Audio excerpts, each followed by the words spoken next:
Vishnu Padaya, Krishna Prestaya,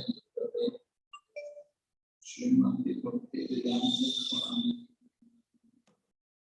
Namaste Saraswati Devi, Gauravani Charini, Namaste Srimati Om Namo Bhagavate Vasudevaya. Om Namo Bhagavate Vasudevaya.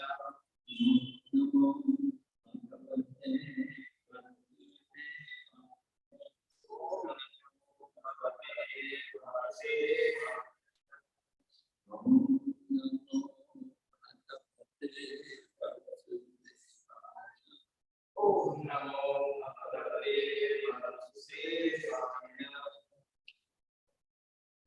So we're recounting the travels of Narada Muni as he searches for the recipient of the greatest mercy from the Lord. So we heard how Narada Muni had come to meet with Lord Shiva, and he was glorifying Lord Shiva as being the greatest Vaishnava.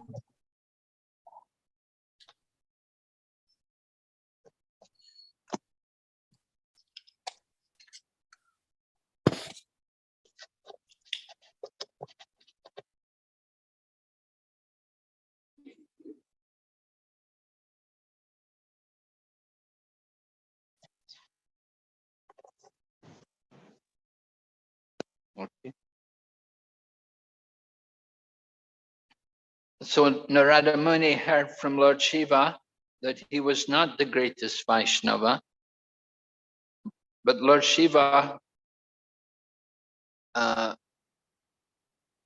one point he was suggesting that the people of Vaikuntha are very great, but then Lord Shiva pointed out that Lord Krishna is already there in Dwarka and he's performing his pastimes in Dwarka.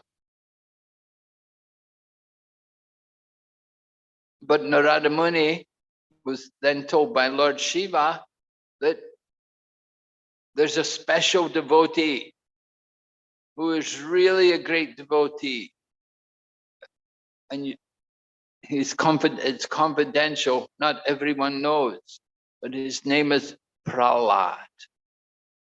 And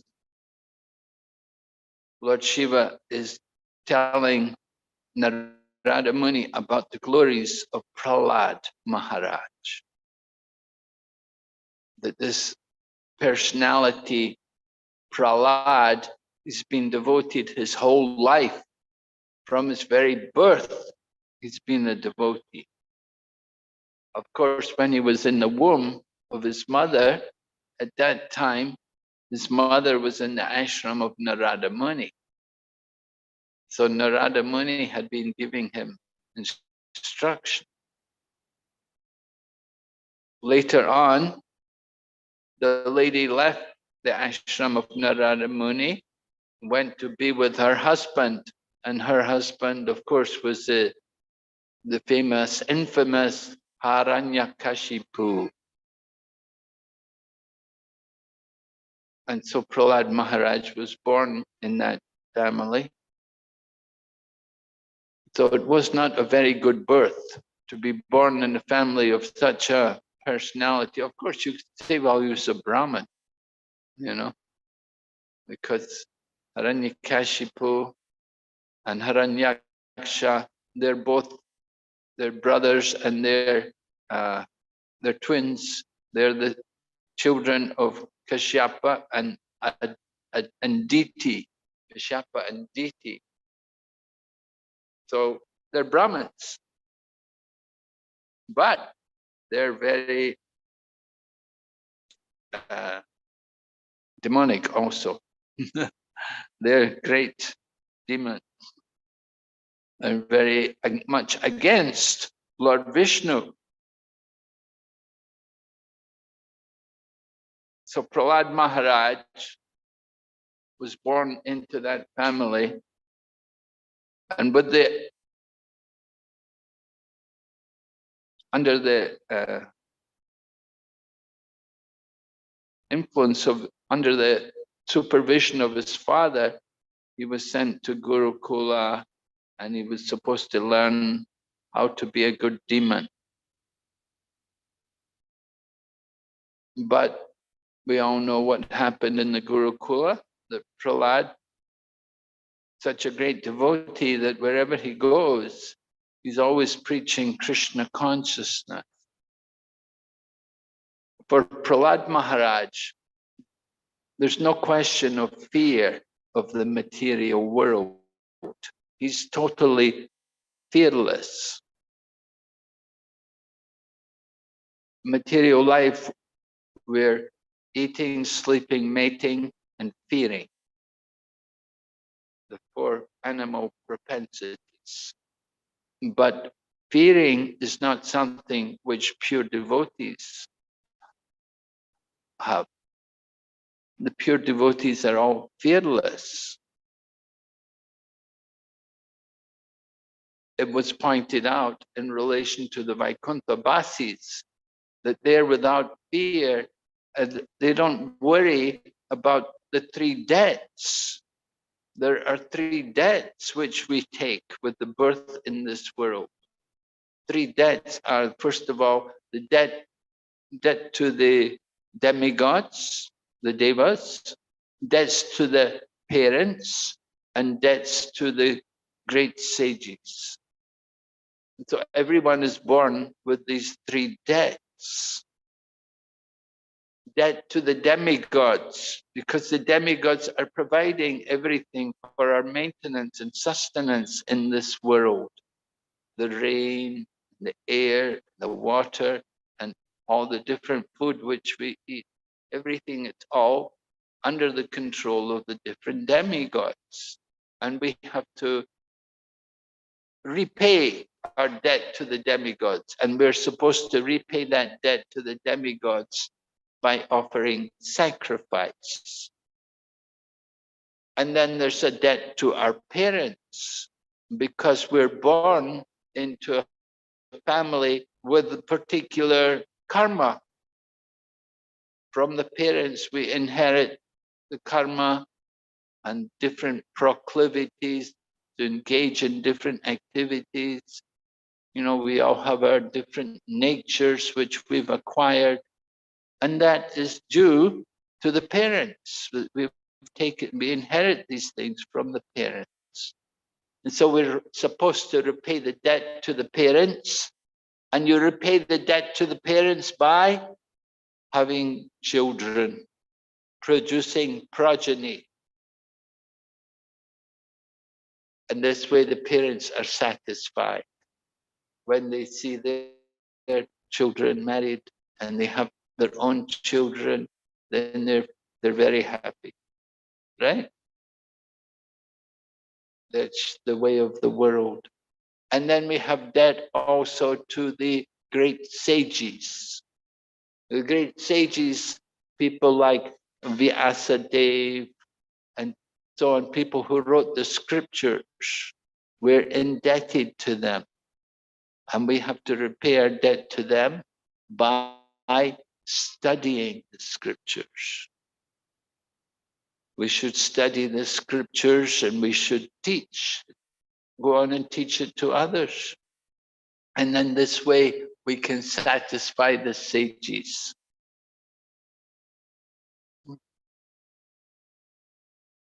So Srila Prabhupada wanted very much that we would also study his books and continue to distribute the message of Krishna consciousness through book distribution. So those three debts are there. But for the pure devotees, like the Vaikuntha-vasis and pure devotees in this world, they don't have a fear for these debts. They're not thinking about these kind of debts, obligations. Oh, debt to the demigods and debt to the parents and debt to the sages. No, for one who has taken shelter of the Supreme Lord Krishna, then he's free from any debts and obligations. He doesn't have to worry about repaying these people because he's taken to devotional service. So he's free of all these kind of debt, encumbrances which are there, because he's taken. And even if he's not successful in Krishna consciousness, still he's not considered a sinner. You may think, oh, you see, he tried to be Krishna conscious, he tried to be a devotee, and he didn't pay his debts, he didn't meet his obligations to the people who he was supposed to repay. And he went to Krishna and he's not successful. He didn't become a pure devotee. So is there there's no fall down. There's no fall down because he made the attempt to become Krishna conscious. And anyone who makes the attempt to become Krishna conscious, that is glorious. And he will go on from wherever he left off in this life, he will go on in the next life to continue that. But what does a man profit if he just simply performs his duty perfectly according to varnas and ashrams? What does he profit if he does not become God conscious? There's no gain. There's no profit. There's no good result coming. Prabhupada quotes the Christian saying that what does a man profit if he gain the whole world but lose his eternal soul? So that is what happens if you stay in the material world. You may pay your debts to the sages and the parents and the demigods, but what do you profit at the end of life? There's no benefit. You just simply take birth again in the material world. But if we make an attempt to become Krishna conscious, that is glorious. So in this way, the devotees of Krishna are without fear. And Prahlad Maharaj is also without fear. Although his father's the most terrifying demon, Prahlad is without fear. And even his father tries so many ways to kill him, Prahlad is not afraid. They throw him off the cliff, Prahlad is not afraid. They put him in the well with all the snakes, Prahlad is not afraid. They try to pierce him with tridents, Prahlad is not afraid. Because he's fully Krishna conscious. He's fully absorbed in praying, in remembering the Lord. So this is a wonderful feature of Prahlad Maharaj, that he has no material desire at all. And he doesn't even desire to get liberation. So it happened that Prahlad was Prahlad's teaching was such a disturbance to his father that his father wanted to kill him. Now his father had tried to give Prahlad to other people to kill him, and they had not been successful. Different people, they tried, they put him under the feet of the elephant, they put him in the well with the poison snakes, they threw him off the cliff, they threw him into the sea. They tried everything to kill him, they couldn't kill him. So then Hiranyakashipu thinks, I'll kill him myself, because it was becoming so tense. And Hiranyakashipu was becoming so disturbed by the preaching of Prahlad. And Prahlad is preaching to all the other demons. And he's telling them, don't waste the human life. Spend our time play football and cricket and this game and that game. And the whole life is over. Life is finished. No Krishna consciousness. What is the good? So Prahlad was preaching to the other sons of the demons, and he was trying to give them Krishna consciousness. But the teachers found out, and the teachers told Hiranyakashipu. So Hiranyakashipu is very angry that my son is trying to preach this Krishna consciousness to the sons of the other demons. So he wants to kill Prahlad. But of course, then he was tested. Lord Nrsingadev appeared. Lord Nrsingadev appeared to protect Prahlad. And Lord Nrsingadev appeared from the pillar just to prove the words of his devotee. Because Prahlad is such a great devotee that the Lord is obliged to serve his devotees. It was mentioned here that the Lord values his pure devotees more than he values anything else, more than he values even the goddess of fortune, who's his consort, more than he values the service of Brahma or the service of Lord Shiva, more than he values any of these other demigods. The Lord values the pure devotees, those who have completely surrendered to the Lord, to take shelter of the Lord. They are the ones who are most dear to the Lord.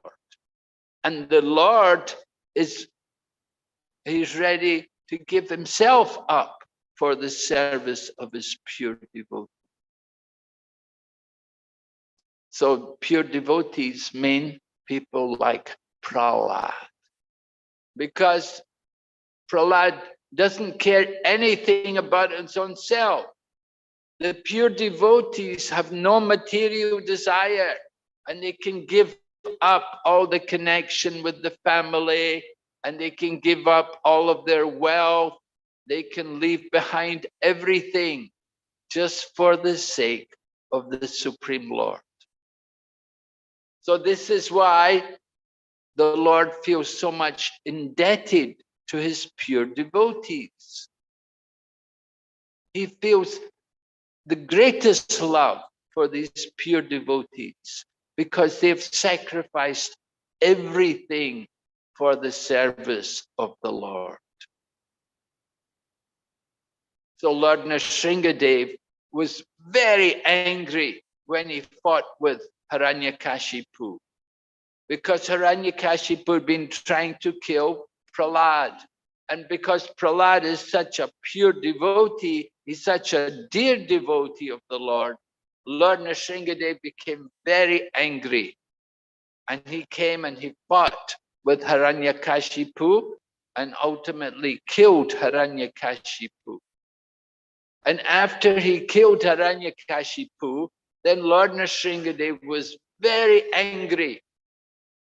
And they tried to pacify Lord Nrsingadev in different ways. And they brought many people. They brought Lord Brahma. Now, Lord Brahma, he was the one who gave the benedictions to Hiranyakashipu. So Lord Brahma came, he tried to offer prayers. It didn't do anything. Lord Nrsingadev was still very angry. They brought one demigod after another. And then they brought his own consort, his own wife, the goddess of fortune. But even then, still the Lord is just angry. He's just roaring, he's so enraged. You know, when a person gets angry, we don't like to go near them. So you could imagine what it's like, Lord Nrsingadev, when he's angry. A half lion, half person is angry. You're not going to get too close. You just want to stay away. So that was the situation. But then they had an idea that how to pacify Lord Nrsingadev, because he's been angry for a long time now. Then they thought, Prahlad, let Prahlad try. So they brought Prahlad. And actually, Lord Nrsingadev, the reason why he'd been so angry was because of the treatment which Prahlad had been getting from his father. Lord Nrsingadev was greatly pained to see his pure devotee, Prahlad, suffering and accepting so many difficulties. So Prahlad comes in front of Lord Nrsingadev and he offers his obeisances, and then he stands up, and Lord Nrsingadev is so pleased. Lord Nrsingadev, in different places, different scriptures, they give different descriptions. In Srimad Bhagavatam, it describes how Lord Nrsingadev patted Prahlad on the head. He put his hand, lotus hand. The lotus hand of Lord Nrsingadev went on the head of Prahlad Maharaj. And from that touch of Lord Nrsingadev, then Prahlad Maharaj was filled with Divya Gyan, and he could offer prayers to Lord Nrsingadev. This is the potency of Lord Nrsingadev, that he can inspire his devotees and he can give them all the powers they may need for his service. So Prahlad Maharaj was blessed with the touch of Lord Nrsingadev's lotus hand on his head, and he began to offer prayers. And he is glorifying the Lord, and he's describing everything which happened. And then, after Prahlad had offered prayers, then Lord Nrsingadev wants Prahlad to take a benediction. But Prahlad says, no, I don't want anything. Prahlad said, I am not a businessman. I am not a merchant or a trader. Like business people, they give the goods, you get the money, right? There has to be some exchange. They'll give something and they get something back. They'll give the goods people want, and then they get the money for all the goods. So Prahlad Maharaj, he said to Lord Nrsingadev that I am not a merchant. I am not in business. I am not your devotee just to get something from you. So this is very important, of course. This is the mood of Srimad Bhagavatam. Dharma prajita kaitava traparamo narmat saranam satam. The Srimad Bhagavatam propounds the highest truth. It completely rejects all religion which are materially motivated. This is very important. We don't want to be motivated for material gain. We want to get spiritual purification. So Hiranyakashipu had been killed, and Prahlad feels great relief, and he's coming before Lord Nrsingadev. But Lord Nrsingadev, he sees Prahlad Maharaj, and Prahlad gets a lotus hand on his head. Prahlad offers his prayers, and Lord Nrsingadev wants to give him benediction. What do you like? I can give you cows, I can give you land, I can give you grain, I can give you gold, I can give you the nice daughter of a Brahmana for a wife. Whatever you want. But Prahlad Maharaj said, why I want something? I am not a businessman. I am not worshipping you to get something in return. This is very important. This is the main point of our Krishna consciousness movement. People don't understand. They are thinking Krishna consciousness to be just like some other religious thing, but they don't understand that we worship Krishna in the mood of pure devotion without the desire for anything in return. Prabhupada trained us like that, to give everything to Krishna. We don't need anything ourselves. We want to give everything for the service of Krishna. And when we give everything for Krishna's service, Krishna will give everything more and everything and more back to us. You're never the loser when you surrender to Krishna. You give something to Krishna, you'll get more back. So if we surrender fully, if we give these different lectures which we're having online, we give them for the service of Krishna. The same way Krishna will give us so much more back. He will want to repay us by giving us whatever we could use in his service. The devotee like Prahlad doesn't want anything material. The devotee has no material desires. And here we see Lord Nrsingadev, he's testing, just like Krishna will test sometimes. Who will get tested? Even very advanced devotees will be tested. Lord Buddha was tested. Jesus Christ was tested. Lord Nityananda was tested. Haridas Thakur was tested. Even new devotees, neophyte devotees are also tested. Do you really want Krishna? Who wants Krishna? Yeah, you want, of course. But who wants Krishna, and who wants just simply to get Krishna's energy? Prabhupada used to say, people want the kingdom of God without God, right? How is it possible? The kingdom of God without, the same way we want Krishna's energy. We don't want Krishna.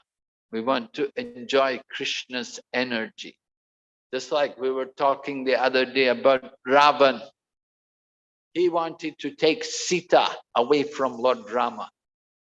So this is the demonic mentality. We are fighting this demonic mentality. We are preaching Krishna consciousness to everyone. Prabhupada would say, finish up your business. Stop doing business with Krishna. Business will look for something in return. I'm giving this, you give me back. I'll give you the goods, give me the money. Where's the cash? Right? But devotional service is just simply give, give, give, give our love, give our life for the service of Krishna. So Prahlad Maharaj, he has that mood in his service to Krishna. So when Lord Nrsingadev comes and he wants to give him benediction, Prahlad said, no, I'm not a merchant. I am not worshipping you just to get something. I want pure devotion. Anyway, it happened that because Hiranyakashipu had been killed by Lord Nrsingadev, somebody has to become the ruler. So who's going to sit on the throne? So who's going to become the king in place of Hiranyakashipu? So Prahlad was given that position. Prahlad was seated on the royal throne. But Prahlad said, I will only accept this position. I will only sit on the throne with the mood that I'm going to give Krishna consciousness to all the citizens. I want to give everyone Krishna consciousness. That is Prahlad Maharaj. He doesn't care about anything material. He wants to give Krishna consciousness, the most precious thing. And he wants to give it to all the conditioned souls who are suffering in material existence. So this is the mood of Prahlad Maharaj. He just wants to give. So he will become, he accepts the throne, he agrees to be the king, and he's coronated, but it's not for sense gratification. There's no thought of sense gratification. His only thought is to give Krishna consciousness to others. So this is why Lord Shiva is glorifying Prahlad Maharaj. He wants that Narada Muni should understand the wonderful position of Prahlad, that he really is a great devotee. Of course, when Narada Muni will go there and meet Prahlad, then Prahlad will deny it. He's not going to accept Lord Shiva's statement. But first we have to hear more about the glories of Prahlad Maharaj, how he is such a wonderful devotee, that he is so fixed in Krishna consciousness, and that he has he's not hateful of anyone. He feels compassion. Although his father tried to kill him in so many ways, Prahlad was concerned that please don't let my father go to hell. That was Prahlad's request. You want to give me some benediction? Please don't let my father go to hell. And Lord Nrsingadev said, you don't have to worry. Not only will your father not go to hell, but for 14 generations, they won't go to hell. In your family, for 14 generations, no one will have to go to hell. They're all delivered because of Prahlad, because of your devotion, because of your mood of self-sacrifice to give everything for the service of the Lord. So you've delivered your entire family for 14 generations. Prahlad Maharaj, he asked Lord Nrsingadev, said, if you want to give me any benediction, then simply bless me that in my heart there will be no desire for sense gratification. That is the real blessing a devotee wants. Bless me that in my heart there will be no desire for material pleasures. Devotees are like Prahlad Maharaj. They're situated in bliss. They're always blissful.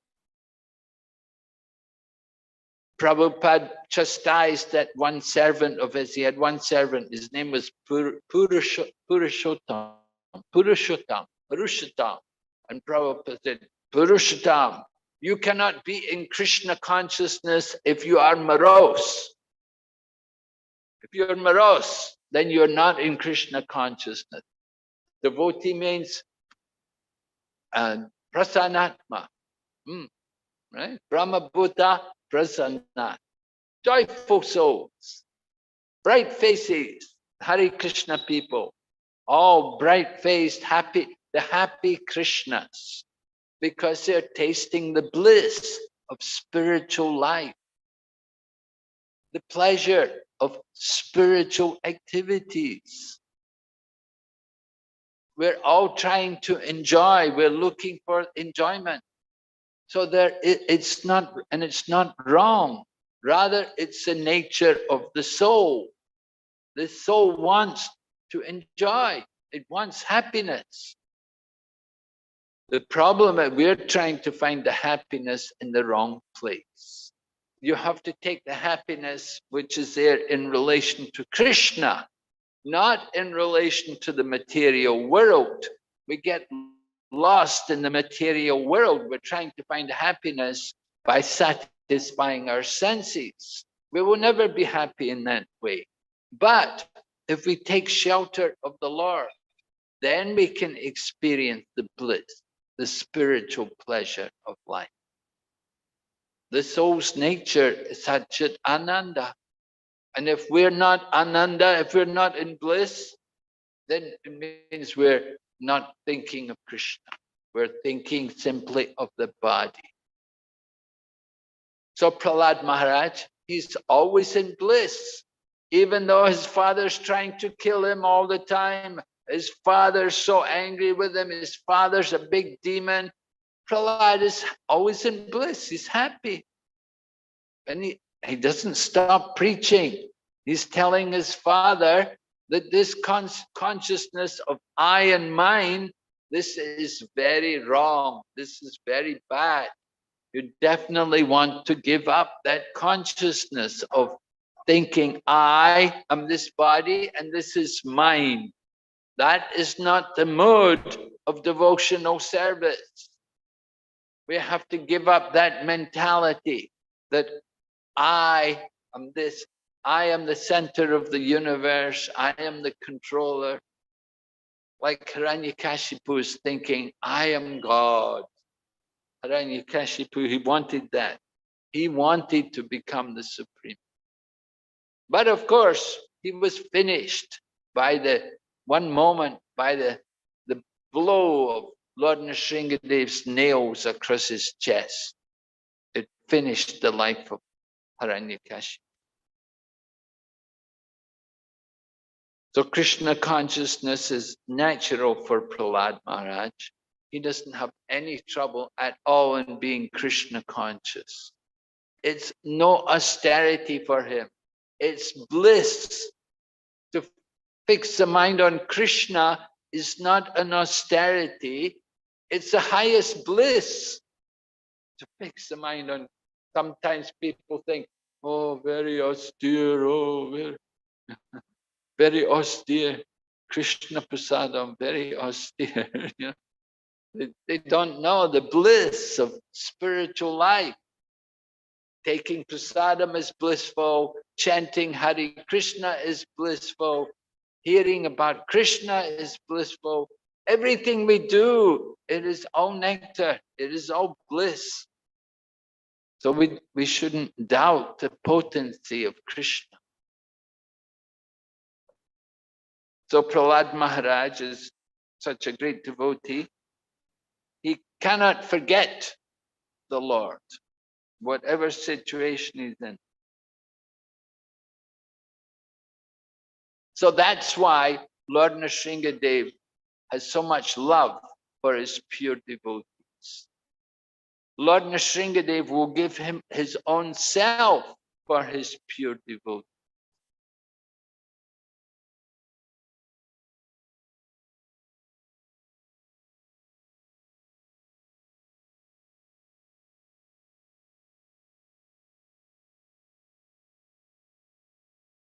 The Lord says, without saintly persons for whom I am the only destination, I do not desire to enjoy my transcendental bliss or my supreme opulence. This is a statement which is also found in Srimad Bhagavatam in the 9th canto.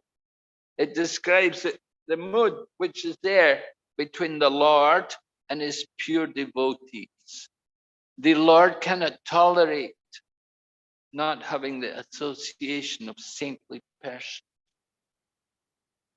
So that was why when Prahlad Maharaj came in front of Lord Nrsingadev, Lord Nrsingadev shed tears.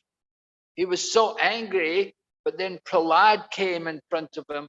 Lord Nrsingadev shed tears to see Prahlad. And he picked up Prahlad and it said he was licking all over his body. Lord Nrsingadev had so much love for Prahlad because Prahlad had so much love for the Lord. So it's reciprocal. If you think of Krishna 5 hours a day, Krishna will think of you 6 hours a day. If you think of Krishna 24 hours a day, Krishna will think of you 26 hours a day. The Lord is always going to repay. He's always going to give more. If we take one step towards Krishna, Krishna will take 5 steps towards us. So Krishna, he always reciprocates with the devotee and he cares for the devotee. And when the devotees are in difficulty, the Lord is always going to come there because he wants to save the devotee. He thinks these devotees they're suffering so much on my behalf. Let me go there and help them.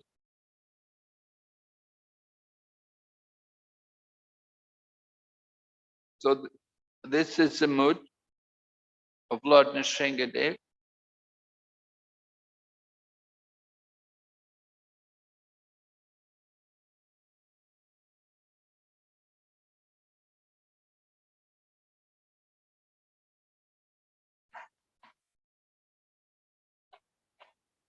Oh, Lord Nrsingadev considers his own body not to be as valuable or as important as that of his pure devotee. Lord Nrsingadev doesn't care about his own body. He doesn't care about the goddess of fortune who is his own consort. He doesn't care about his senior demigods like Lord Brahma and Lord Shiva. He only cares about his pure devotees. who have given up everything for the service of the Lord. They leave their homes, they leave their jobs, they give up their money, they give up everything simply for the pleasure of Lord Nrsimhadev.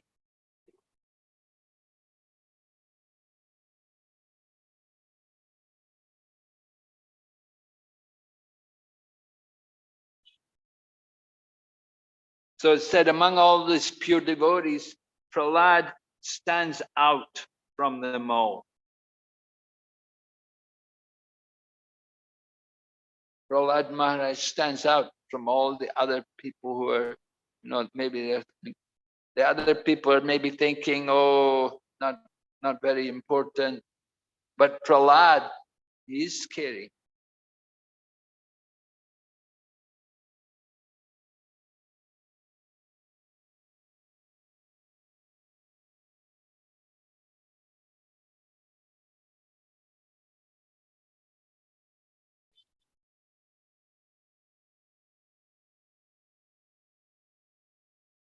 After Lord Nrsimhadev tears apart Hiranyakashipu, then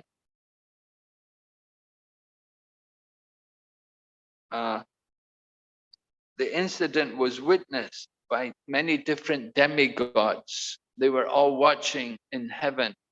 Somehow the demigods, they know about these different events when they're taking place. So the demigods were all watching, and they could see Hiranyakashipu fighting with Lord Nrsimhadev.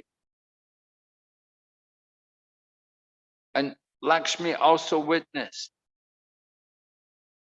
So Lakshmi, the goddess of fortune, she is the consort of Lord Nrsimhadev. And when Lord Nrsimhadev was killing Hiranyakashipu, then, of course, she's happy, but at the same time, she's worried.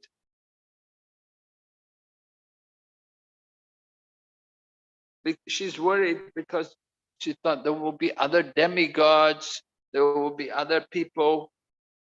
What? There's going to be more trouble. So Lakshmi was concerned.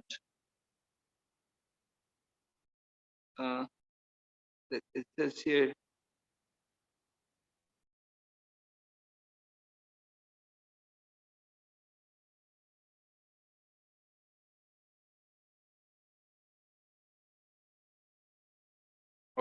it says here that Lord Nrsimhadev only appeared there for the sake of Prahlad. He could have killed Hiranyakashipu without appearing himself. But for the sake of Prahlad, Lord Nrsimhadev appears. So this is the love of the Lord for his devotees. That he came and he killed this Hiranyakashipu. And we saw earlier that when Indra wanted the Lord to kill Vritasura, the Lord wasn't going to do it. And he told Indra, you do it yourself. Why I should do it? But Prahlad, he's not even asking anybody to do it. He's not asking the Lord for help. All that happened was Hiranyakashipu wanted to know, where is your Lord? Is he in here? Is he in this pillar? And Prahlad said, yes. And so when Hiranyakashipu cut the pillar, Lord Nrsimhadev came out from the pillar and fought with Hiranyakashipu. Because the Lord wants to keep the word of his devotees. The devotees are truthful. And Prahlad is Uttama Adhikari. He sees the Lord everywhere. So when his father asked him, is he in the pillar? Yes, he's also there. He's everywhere. That is the nature of the Lord. He's omnipresent. He's omniscient and he's omnipotent. He's everywhere. And Prahlad could realize, he had realized that, he'd understood that. So he appeared. Lord,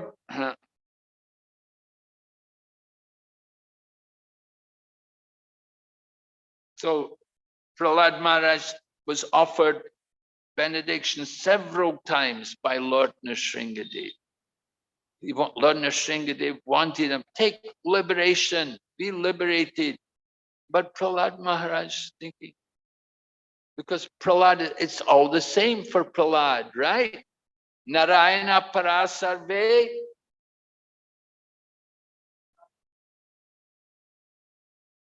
So it doesn't matter, you're liberated or you're in hell or wherever you are, it's all the same. So Prahlad said, what's the point? Why I should be liberated? No value for a pure devotee to be liberated. So Lord Nrsingadev actually, Prahlad Maharaj, when Bali Maharaj had been sent to Sutala Loka, at that time Prahlad Maharaj was also present. And Lord Vamanadev said, I'm going to come there also with you. I'll come as your doorkeeper. And they told Prahlad Maharaj that, Bali Maharaj is going to go there to Sutala Loka, to the subterranean hellish planets, or subterranean heavenly planets. And they told Prahlad Maharaj, you can also come there too. You can come and visit, and we can enjoy association with each other. So Prahlad Maharaj agreed. He's ready to go there. And so he went there, actually. Prahlad went there to Sutala Loka to be there with Bali Maharaj, who was his grandson, and to be there also with Lord Vamanadev, to enjoy the association of the Lord.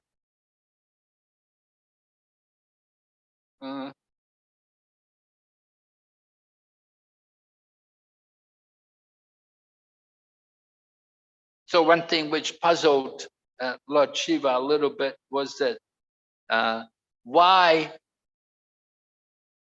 did Lord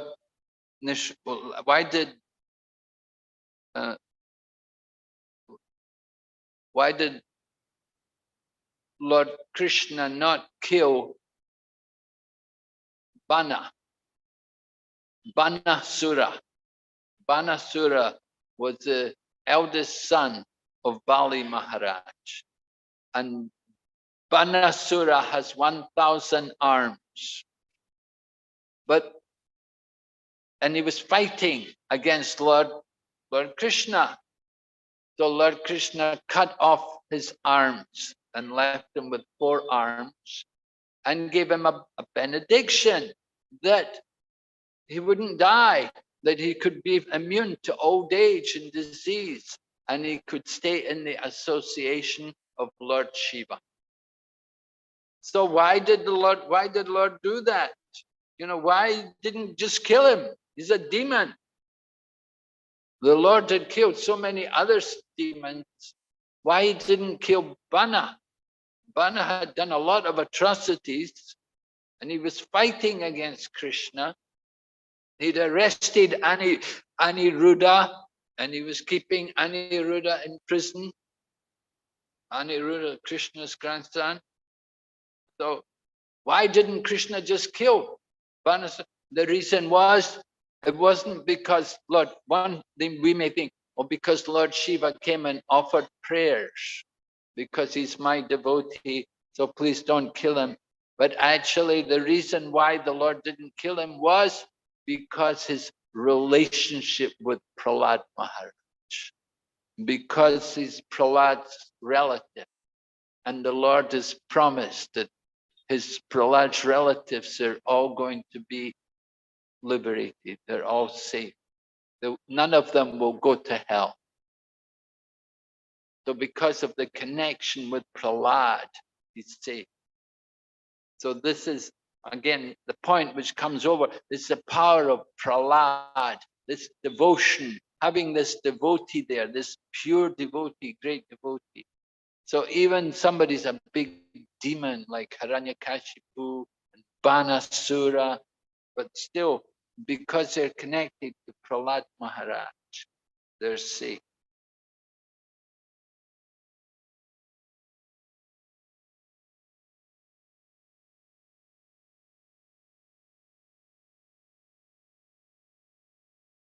So Prahlad always acts out. The Lord is always acting out of affection for Prahlad Maharaj.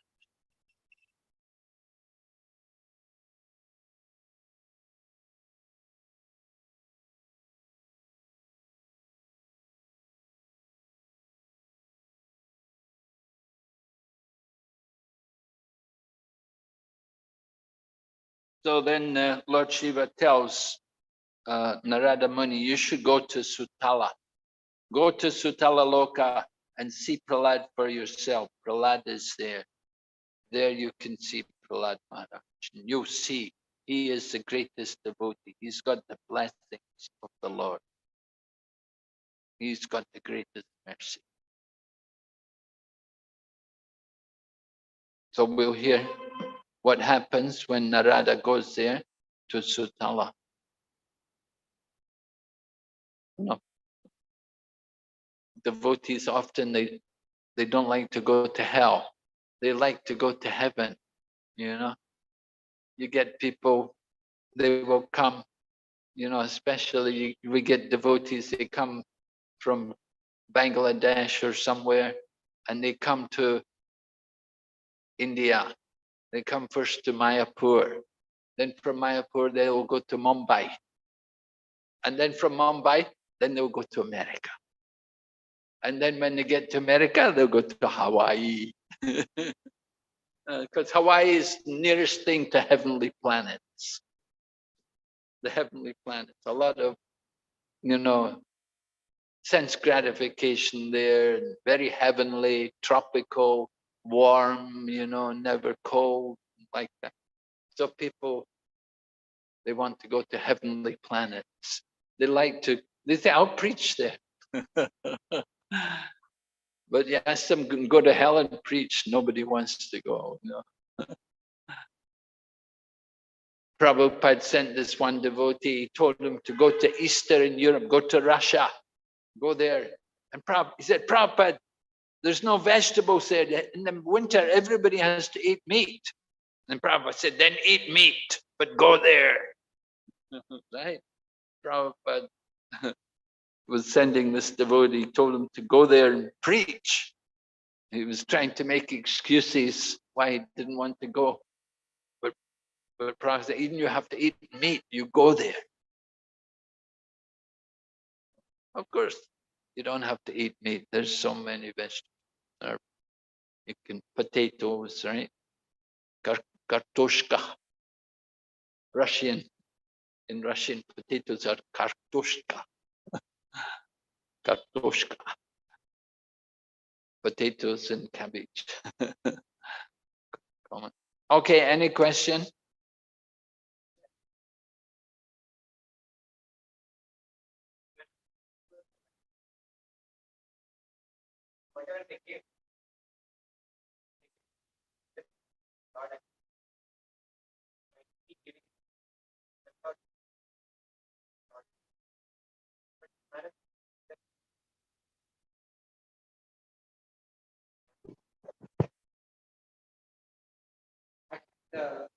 In the days of Srila Prabhupada disciples, towards the after Prabhupada passed away, Prabhupada left the world. Many of the disciples they were actually they were they joined the movement in the very young time, and they also left their educations or their jobs, and they had no training. So many of them they gave up all that. But what we hear also that over a period of time they had difficulty in maintaining themselves or their families or something like that. So but they had, out of enthusiasm and love for Prabhupada, they gave their energy and time and whatever they had also. So but they had difficulty later on. So because of which some of the devotees also they could not maintain their spiritual life also, what we hear. So I just wanted in this light, as you were mentioning, to understand this incident. So what? To understand that how is there what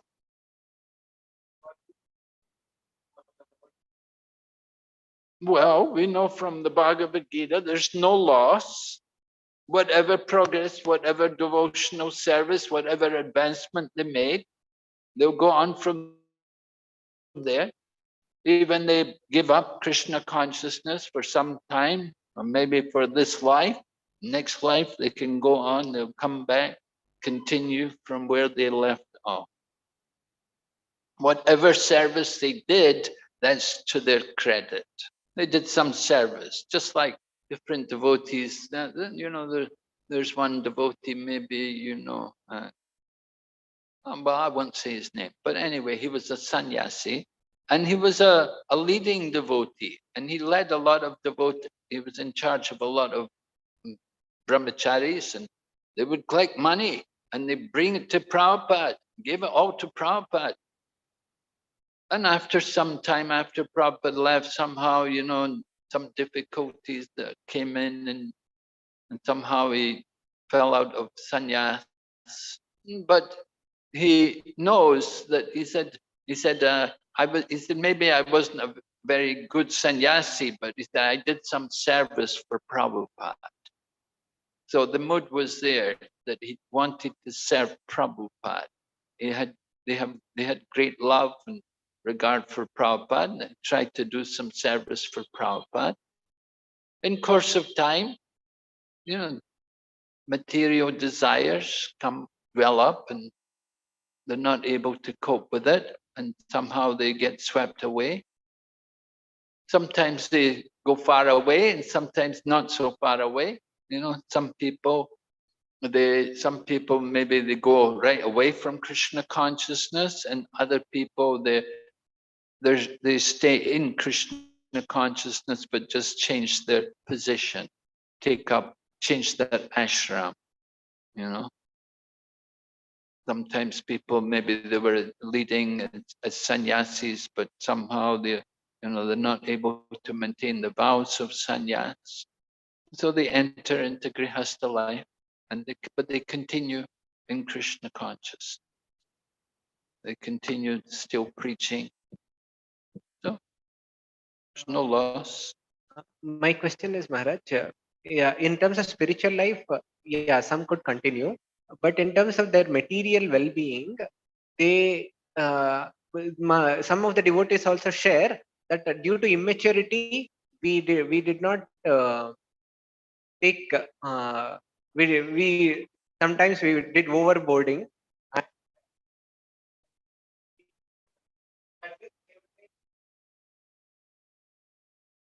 They did not actually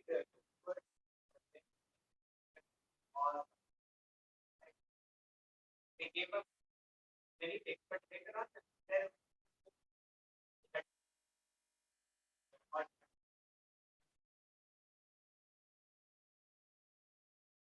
Well, again, that's their karma. Some different devotees have different karmas. You see, generally somebody they come to Krishna consciousness, and somehow they have the nature, they always have money and they make a lot of money. And if they go out of Krishna consciousness, they still have money and they make money. You know, they have that karma that they know how to get money and they have that ability. So I've seen the different people who were in Krishna consciousness at one point, and then they go out of Krishna consciousness. You know, their karma is pretty much the same. That they had a lot of money when they were devotees. They made a lot of money in Krishna consciousness. They go out of Krishna consciousness. They're still making. They get money. They manage. Of course, they have to work. They have to do something to make money. But they have the brain. They know how to do it. They have that ability. They were using that ability before in Krishna consciousness, and they go out of Krishna consciousness, that ability is still with them. They know how to do it, how to get money and how to make money. Some people may have difficulties, some may have difficulties. But if they've done a lot of service in the past, if they did a lot of service and they give a lot to Krishna, then it's to their credit. Yeah, we cannot expect to get everything you want. Everything you want. There were some people who were like very, very big, very prominent in Krishna consciousness. Some of them like spiritual masters and like that, and they go out of Krishna consciousness. So they don't have problems usually. Well, it varies. There are maybe some one or two, so they maybe they were very opulent as devotees, but they go out of Krishna consciousness, they have difficulties, they have problems. Yeah.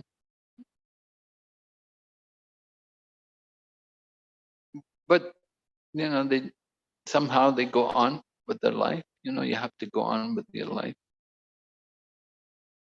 Different devotees, they face these difficulties. Sometimes they feel bitter, some bitterness about it, that I did so much for the Krishna consciousness movement. No, nobody's helping me now. I did so much in the past, but now nobody's helping me. And so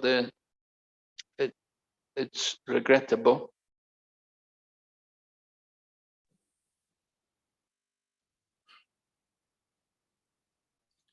But whatever service they've done for Krishna is to their credit. That's always there. And whenever Prabhupada would meet people who were in Krishna consciousness and had gone away, Prabhupada would always encourage them to come back. He would always encourage them, you come back, you join, be with us. Even you're not, maybe before you were the sannyasi, still you come back and be with us. Prabhupada always appreciated whatever service devotees had done for the Krishna consciousness movement. And he felt very sorry to see them go away. He would say, we shed gallons of blood to bring one person to Krishna consciousness. And if they go away, then it's such a shame, such a waste. Because it's so much difficulty to bring one person in and to train them and get them, all fixed up in Krishna consciousness, get them that they learn everything, they know everything, but then somehow they go away. So it's a great tragedy to see them. Of course, we know that it's temporary, that after some time they'll come back.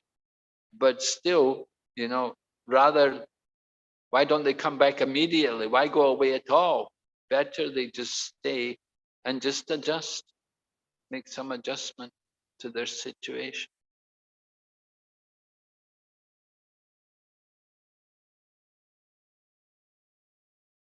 I mean, these things don't just happen in our Krishna consciousness movement. In Madhvacharya's line also, you find like that. There's different sannyasis, some people in charge of mats. They have 12, how many mats they have? Huh? No, how many temples do they have though? 8. 8 mats in Udupi, 8 mats, is it? And so like sometimes one of the people who are in charge of one of the mats, sometimes they give up their sannyas. It happens. It doesn't just happen only in Krishna consciousness. It happens also even in the Madhva line.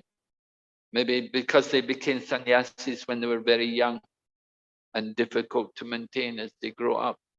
And that is why Pecharimat sannyasi, he stopped the Bala sannyasa because he had some difficulties also. There had been difficult sometimes, some sannyasis. They couldn't keep it. They gave up the sannyas. And so in ISKCON also, they made a lot of provisions before taking sannyas. Must be at least 40 years old.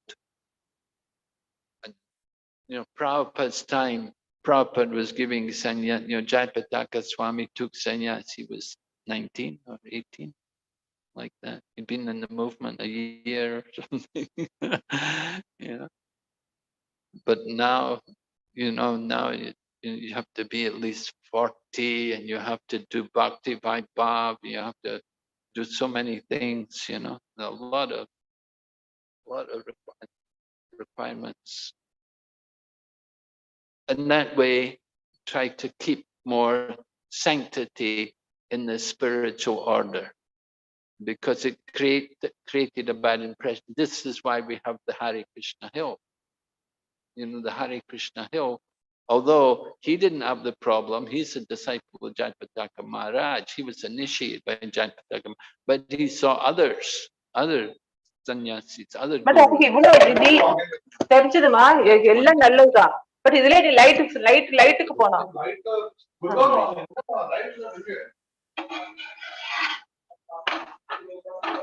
What I mean to say, light, the heaviness la சொல்ற light.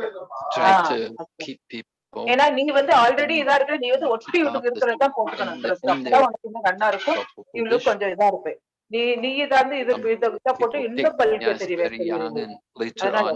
எப்பவுமே அவன் ஏத்தமா dress பண்ணிக்கிறதுக்கு தான் பாக்கணும், கண்ணாடி பார்த்து. யாரோ போட்டுக்கிறோம், நம்ம போட்டுக்கூடாது. நம்மளுக்கு எப்படி இருக்குன்னு பாக்கணும், கண்ணாடியில போட்டு. To renounce the world, but then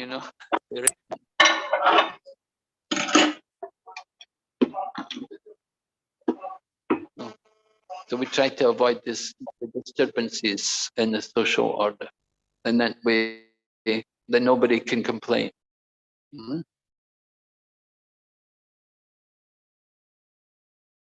Of course, even it happens, even in old age, people sometimes, even they get old and 60, 70 even, they want to change, give up sannyas and go home or something. I heard it was the Swami Narayan people. The Swami Narayan, there was somebody there, he became in the ashram, living in that, and he got old, he wanted to go home. The family said, no, don't come home, you can't come home, stay in the ashram.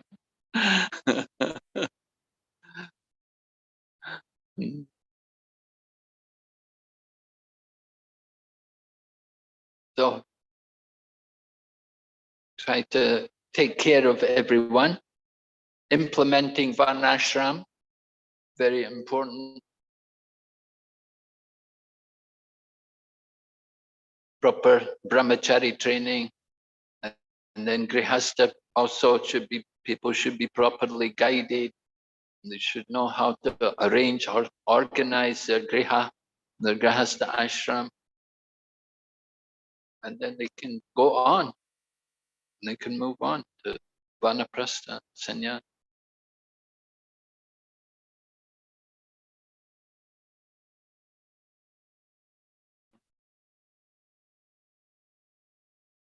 But Prabhupada did the things the way he did them. Tamal Krishna Maharaj asked Prabhupada one time, he said, if you had to do it all again, would you change anything? Would you make some changes? Because, the way Prabhupada did it, so many young people, and then giving sannyas to young men and everything like that, So he asked, would you have changed anything? And Prabhupada said, no. He said, no, I wouldn't have changed anything. I would have done everything just the way I did it again. I wouldn't change it. Put everything into preaching. Prabhupada had everybody preaching. Everybody on Sankirtan, book distribution. Temples were all just maintained by book distribution. Whatever income we got, half of it had to go for the BBT and half for maintenance.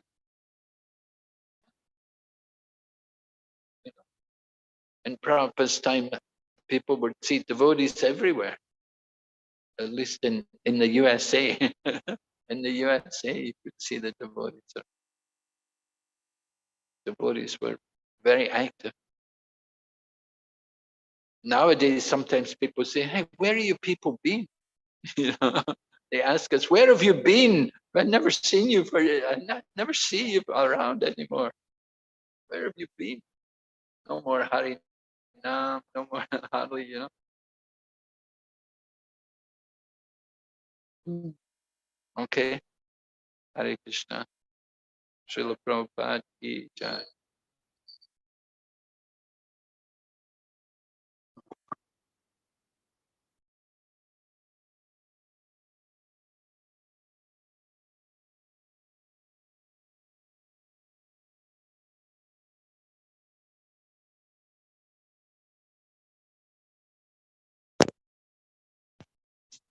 We have